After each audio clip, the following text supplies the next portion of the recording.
굿모닝 경매 AS 시간입니다. 화상회의라고 하셨는데 오타가 나신 것 같아요. 문정님께서. 화성이 더 좋은가요? 용인이 더 좋은가요?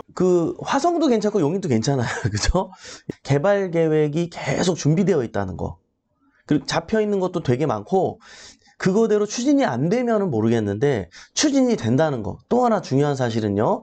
추진이 되는 것뿐만 아니라 추진이 되고 나서 그것대로 이게 실행이 잘 되는 곳이 있고 안 되는 곳이 있는데 이곳은 전부 다 실행이 제대로 된다는 거. 다른 저 지방에 있는 혁신도시라든지 보면 알잖아요. 추진을 계획대로 하긴 했는데 성과를 잘 못 내는 경우도 많잖아요. 근데 용인하고 화성은 어떻습니까? 확실하게 내고 있죠. 기회 실천하지 않으면 못 먹기 때문에 여러분들이 실천을 통해서 얻으시기 바랍니다. 네. 그리고 채훈님께서 신불은 대출이 안 되죠. 지분 경매부터 해야 하나요? 장사하고 있는데 신용불량자입니다. 예, 얘기해 주셨어요. 종합소득세 1년치 정도 냈는데 내년 6월 달에 신용카드 된다고 하네요. 아, 저 이 마음 알아요. 제가 옛날에 청담동에서 장사할 때 그때 제가 이제 뭐 임대료도 막 못 냈으니까요. 돈을 못 벌어서 그래가지고 막 신용불량자가 된 거예요. 그러니까 지금은 모르겠어요. 저도 이제 옛날인데 그때 당시도 지금 여기 질문 들어보니까 지금도 그런 것 같으네요. 그 신용카드를 안 만들어 주더라고요. 예, 신용카드를. 그래가지고 그 신용불량자 겨우 벗어나고 한 1년 걸린 것 같아요. 1년 걸려가지고 예, 신용카드 만들고 뭐 이랬던 것 같아요. 신용불량자 왔다 갔다 하시는 분들 계실 거예요. 예, 여러분들 대출의 세계를 몰라서 그런데요. 제 눈으로 직접 제가 확인했습니다. 우리 회원님이 한 분 계셨어요. 근데 회원님이 신용불량자였어요. 그래가지고 불안하잖아요. 그래서 이제 입찰에 들어가려고 하는데 대출이 안 되면 낭패잖아요. 그래서 회원님이 물건 조사도 되게 잘했고 좋은 물건이었어요. 그래서 야, 잘 됐으면 좋겠다 생각하고 있었는데 전화를 해가지고 이모님들한테 한 10분 정도 했는데 세 분이나 대출이 나온다고 했대요. 신용불량자인데도 여러분 이런 거 몰랐죠? 네, 저도 수많은 경험을 통해서 알게 된 거예요. 근데 이 세 분이 된다고 한 거예요. 대출이 낙찰 받으면. 그래가지고 대출을 일으키려고 이제 했어요. 낙찰 받았거든요. 예, 그래서 대출 이렇게 했는데 갑자기 세 군데 다 안 된다는 거예요. 대출이.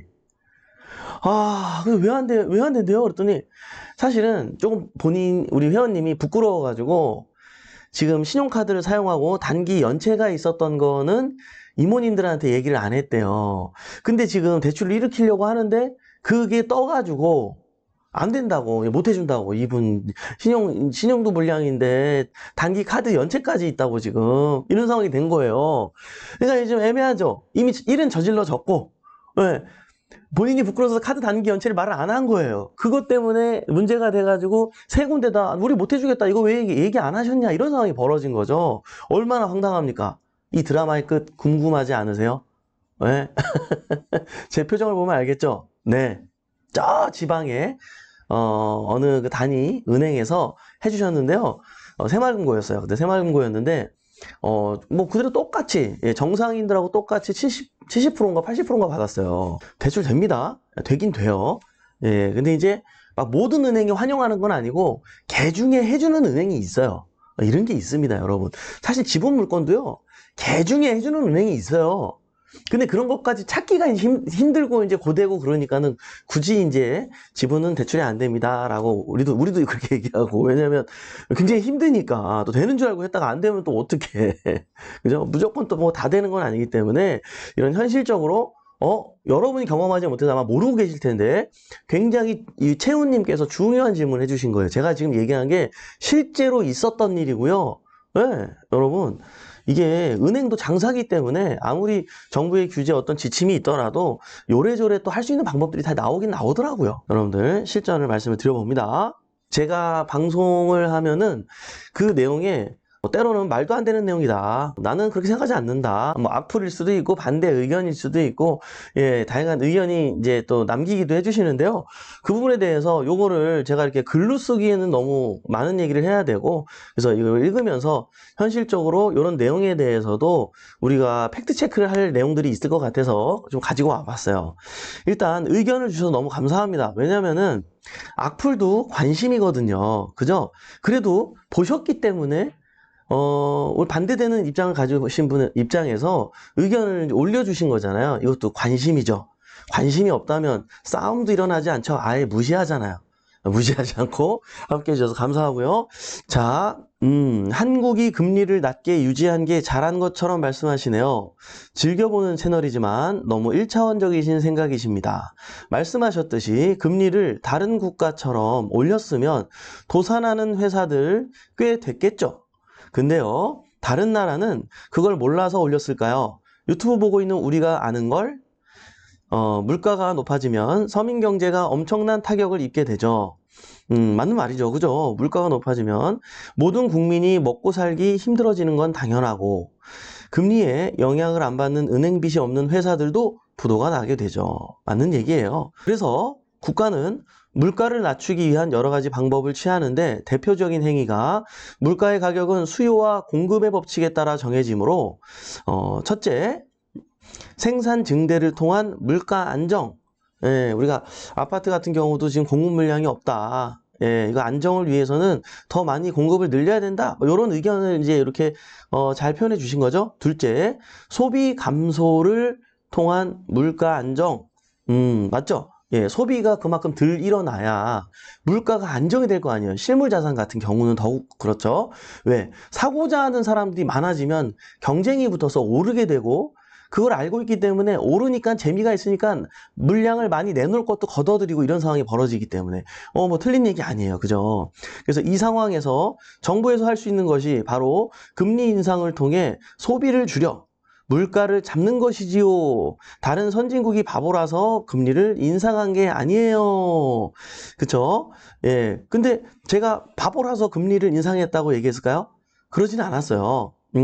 그들은 물가를 왜 올렸을까요? 금리를 왜 올렸을까요? 네.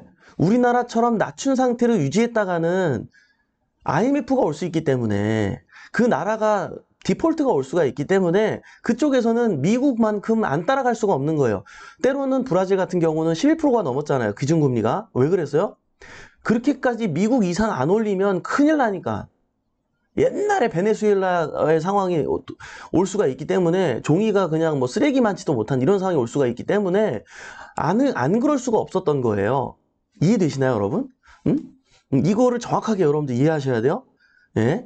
자, 부실 기업을 정리해 국가 부채나 경기 회복 기간을 최소화하기 위함이죠. 우리처럼 물가 상승기에 낮은 금리 유지는 기업이나 개인이 아닌 국가 부도 사태를 초래할 수 있기 때문이에요. IMF 시대가 아니시면 체감이 안 되실 수도 이라는 의견을 주셨는데요. 예, 제가 방금 설명드린 것처럼 우리나라가 뭐 유럽이 됐든 아까 브라질이 됐든 이런 나라들보다는 좀 방어가 가능했기 때문에, 만약에요, 입장 바꿔 생각해 보세요. 우리나라가 진짜 심각하게 다시 한번 IMF 사태가 올 것 같아요. 그러면 금리를 이대로 놔뒀을까요? 당연히 올렸죠. 예, 운영이 가능하고 지금 이쪽 방향으로 가져가는 데 있어서 이 정도 금리로 버틸 수가 있기 때문에 유지했던 거지. 한국은행에서도 본인들만 생각하고 하는 게 아니라 정부의 정책, 위에서 내려오는 지시, 이 모든 거를 이해한 상태에서 발표하고 유지하거나 때로는 내리거나 때로는 올리거나 이런 행위가 이루어지는 거잖아요. 그죠? 예, 이런 전반적이면서 약간은 미시적이면서 거시적인 측면에서 여러분들이 바라보면서 판단할 필요가 있다. 그죠? 이런 얘기는 보통 누가 많이 하시냐면, 이게 투자하시는 분들 있죠. 주식이랑 외국에 이제 이렇게 해서 우리가 좀 눈물이 나더라도 금리를 팍 올려가지고 그냥, PF 사태 일어나서 그냥 큰 기업들 몇 개 좀 무너뜨리고 다시 한번 딛고 일어나서 집값도 확 폭락시켜가지고, 예, 희망 갖게 해서 이렇게 해야 된다. 네, 이것도 뭐 틀린 얘기는 아예 틀린 얘기는 아니에요. 예, 그러면 너무 많은 사람이 희생을 해야 되고 또 출혈을 입어야 되잖아요. 과연 그게 정답이라고 얘기할 수 있을까요? 여러분? 그런 정책 방향을 주장하는 분들도 있습니다. 전 그것도 틀리다고 생각하지는 않아요. 그러나 우리 대한민국 국민의 웬만한 사람들의 모두의 안녕을 위하면서, 예, 조금 조정이 되는 정도로 가야지, 이게 진짜 심각한 폭락이 올 정도로 가져가지 않게 한, 지금 이거는 이 금리 기조, 다양한 정책 기조 때문에 이게 유지가 될 수 있었던 거거든요. 얼마나 아름답습니까? 얼마나 고맙습니까? 안 그래요? 여러분? 우리도 그러면 브라질처럼 11% 올려야 했었나요? 그건 아니었잖아요. 그래서 정말 다 망해가지고 그러면 우리가 나중에 갑자기 더 잘 될까요? 그거는 아니거든요. 그죠? 이런 현실적이고 좀 포괄적인 의미에서 이런 것들을 함께 이해하시면 좋겠어요. 예. 그래도 의견 주셔서 너무 감사합니다. 그래서, 또, 우리 이런 내용들을 잘 모르는 분들 입장에서는, 또 이런 반대되는 의견을 통해서 다시 한번 팩트 체크를 해볼 수 있는 시간이 될 것 같아서 아주 감사하다고 생각하고 있어요. 또, 대홍님께서 미국이 금리 내린다고 한국도 바로 내린다고 생각하는 게 이상한 거 아닌가? 아직 2% 차이예요. 우리가 더 높아야 정상인데 미국이 2%가 높습니다. 세 차례 인하해봐야 0.75인데 한국이 내린다고 보지 않습니다. 네, 이것도 뭐 틀린 얘기 아니에요. 폭락론자들이 이제 이 얘기 많이 합니다. 근데 이제 실전을 얘기해 드릴게요. 실전을. 미국이 내리잖아요. 우리는 기준금리가 가만히 있어도 은행에서 알아서 시장금리는 내려갑니다. 지금 벌써 내렸다니까요? 제가 이 방송 때도 말씀을 드렸는데요. 무슨 말을 했냐면, 우리 회원님이 발표되고 나서 당일날이었어요. 은행에 가서 자서를 하는데, 고정금리하고 변동금리를 결정하라는 거예요. 근데 연준에서 발표하기 전날까지만 해도 저희들은 우리 회원님들이 대출을 뭐 하루에도 몇 명씩 지금 대출을 받고 있기 때문에 이런 상담을 계속하고 있잖아요. 근데 하루 전날까지만 해도 어떤 상황이었냐면 변동금리 하겠다 그러면 낮게 해주고 고정금리 하면 높게 해준다 그랬어요. 왜? 앞으로 더 떨어질 것 같은 분위기는 아니었기 때문에. 근데 하루아침에 이게 완전히 뒤집어졌다니까요. 변동을 하면 은행이 더 불리하니까 지금 금리를 낮추지 않을 수 없는 상황이 된 걸 알고 있거든요. 우리한테 기준금리가 중요한 거예요? 시장금리가 중요한 거예요? 실질적으로 피부로 여러분들이 내 주머니에서 한 달에 200만 원 나가느냐 100만 원 나가느냐가 중요하지 기준금리가 3.5에서 미국이 내릴 때 못 내리는 게 중요한가요? 그게 중요한 게 아니라니까요. 시장금리는 뭐냐면요. 고정금리가 있고요. 시장금리가 있어. 그러면 고정금리 플러스 2% 은행마다 다릅니다. 2.5% 3% 이렇게 해서 6%가 매겨지는 거예요. 그러니까 이 중간에 이 퍼센테이지가 줄어든다는 거죠. 기준금리는 그대로 있더라도. 이해되시죠? 그리고 지금 분위기가 어떻습니까? 정부에서 횡재세까지 얘기하면서 12월 달 지켜보겠다고 너무 은행이 이익을 이렇게 취하면 내년에 횡재세를 매기겠다고. 은행이 지금 자발적으로 금리까지 낮추고 있는 이런 아주 아름다운 상황이 펼쳐지고 있잖아요. 그죠? 이런 팩트체크를 여러분들이 반드시 하셨으면 좋겠어요. 크리스 문님께서 쯧쯧 경매로 돈 벌 수 있다고? 얼마나? 6개월 전 시흥에 아파트 받은 아가씨 집값 떨어져가지고 낡았다고 집을 화장시킨다고 또 2천 추가.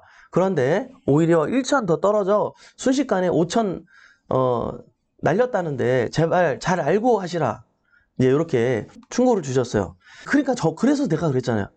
그 학원비 아끼지 말고 학원 다니라고. 이게 여러분들 전문가랑 얘기하면서 하셔야 돼요. 제가 뭐라 그랬어요? 제가 시흥의 아파트 하라 그랬어요? 하지 말라 그랬어요? 여러분들 제 방송을 띄엄띄엄 보더라도 보셨던 분들은 아실 거예요. 시흥 주변에 지금 개발 계획이 있어요? 뭐 일자리가 지금 들어올 게 시흥 주변에 있나요, 여러분? 이거 왜 하냐고, 여기 왜 하냐고, 이거 하지 말라 그랬잖아. 경매가 아무리 좋은 아울렛 가격에 살 수 있다 그래도 사야 될 지역이 있고 사지 말아야 될 지역이 있다는 거죠. 해야 될 물건이 있고 하지 말아야 될 물건이 있다는 거죠. 그래도 이분은 일반 거래로 샀다면은 5천 날리는 게 아니라 1억 날렸을 거예요. 그나마 경매로 샀기 때문에 5천 날린 거예요. 그 와중에 제가 팩트 체크를 해주겠다는 얘기예요. 이해되시나요? 유저 W6님께서 경매하면 망하는 이유 법원 자체가 사기꾼들, 브로커 대부분이 법원 장관, 경매는 하는 게 아니다. 경매가 어렵다면 그건 사기임. 법원에서 돈만 받고 일은 안 함. 경매, 돈 은행에 예치시켜두면 은행서 공매 물건 연락 준다.